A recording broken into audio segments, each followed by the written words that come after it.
Verdun, à Bautzen, à Rostock, à Tokyo, à Paris, ou sur un banc glacial à 2 pas, si loin, si loin. Et en tous ces endroits où on sait qui on est, où on met toutes ses forces et même sa vie dans la bataille contre tous les obstacles. Chokiora, par exemple, ça je le dis pour Jeanne, qui doit savoir ce que ça veut dire. Bonne année. Donc ça, j'ai écrit ça en 2010. Bon, maintenant, le fameux taureau alsacien, prendre par les cornes. Chers amis, pas d'hésitation, réagissez. J'ai parfois la satisfaction d'ouïr quelques échos, parfois indirects et plutôt discrets, de mes images de lumière, de mes lichtbilder lors de nos lectures, ou bien par exemple des échos égayés, approbateurs ou indignés, ou bien un peu pincés. Qualité, défaut, réversible, comme un gant, se traduisent donc dans le blog, donc dans cet ouvrage.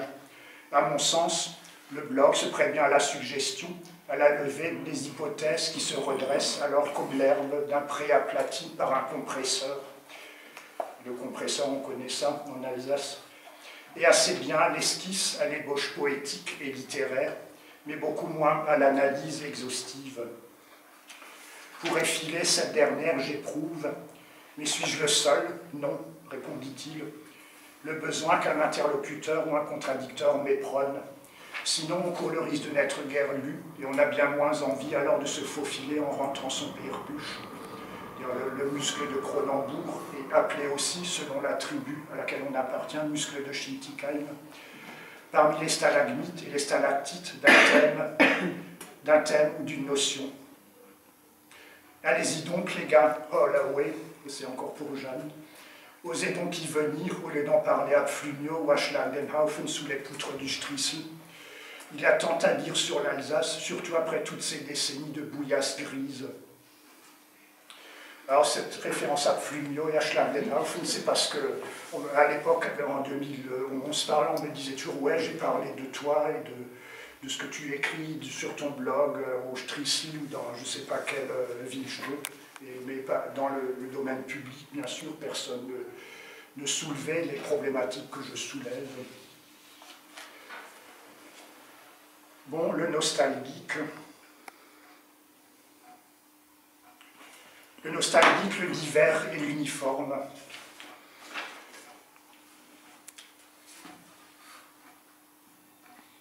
Une petite Astride aux grands yeux marrons m'a susurré voici quelques jours sur l'un de ces sites spécialisés dans la nostalgie scolaire qu'il se trouvait une lichtbild à une photo de moi immergée dans ma classe de 6e en 1971, oui, quand j'étais avec justement. Boule dans la gorge quand j'aperçois dans la cour de ce collège qu'a dessiné le grand Fritz Beblo en 1904 mon premier amour, ravissante blondinette. Ah non, c'était le deuxième. Quelle ancienneté en amour, et toujours aussi maladroit, n'est-ce pas?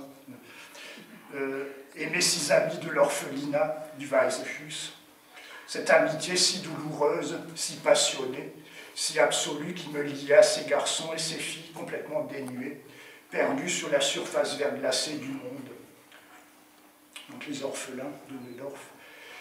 Les premiers jours de mon initiation aux doctrines sociales et politiques, les 3 M, Marx, Mao, Marcuse, mais aussi Spengler et Chamberlain, dénichés au grenier de mon grand-père, de mon initiation à la philosophie aussi, ma première lecture de Descartes, exaltation quasi mystique alors et promesses d'aurore parmi lesquelles nous croyions pouvoir choisir, comme à Jean-Claude à l'époque, celle-ci ou bien celle-là, comme sur un catalogue. Vous remarquez que je suis en pleine connivence, c'est une autocritique. Mais la nostalgie est bien inutile. J'ai appris récemment le terme nostalgique, emprunté au slang américain. Le geek, c'est cette personne au teint verdâtre que son ordinateur obnubile complètement, pas rasé, en pyjama glauque, confite dans son hypnose informatique. Renseignement pris, le terme semble provenir du moyen haut allemand, notre cher Mittelhochdeutsch, où il signifie fou, naze, ou bien monstre au sens de monstre de foire, la femme à barbe ou le philosophe hydrocéphale, ou M. Sarkozy sous l'emprise du pot belge et fanat de Totoloto.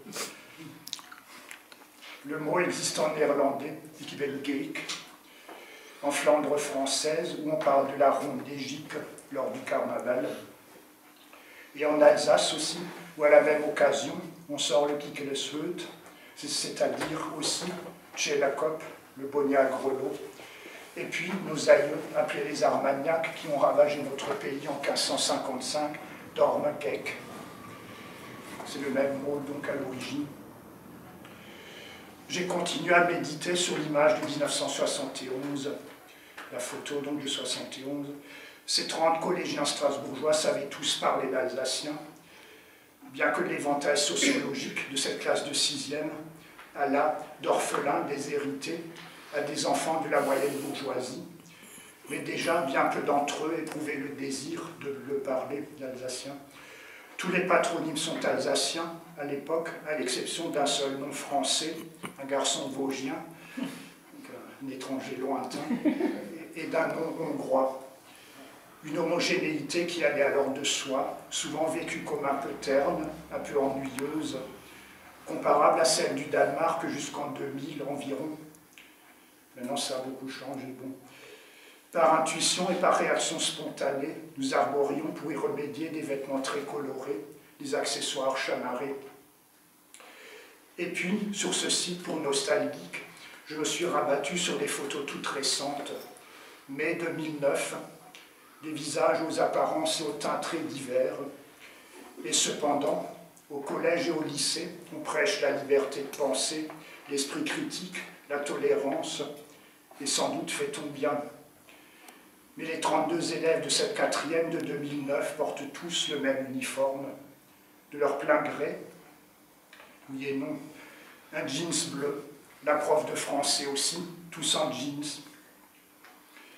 On ne peut pas ne pas penser à ces pages superbes de Tocqueville, dans sa démocratie en Amérique, où l'auteur prévoit si bien les progrès de l'uniformisation, entre guillemets, démocratique, des opinions et des goûts, c'est-à-dire leur nivellement. Kierkegaard, dans les années 1840, parle déjà de nivellering, leur aplatissement.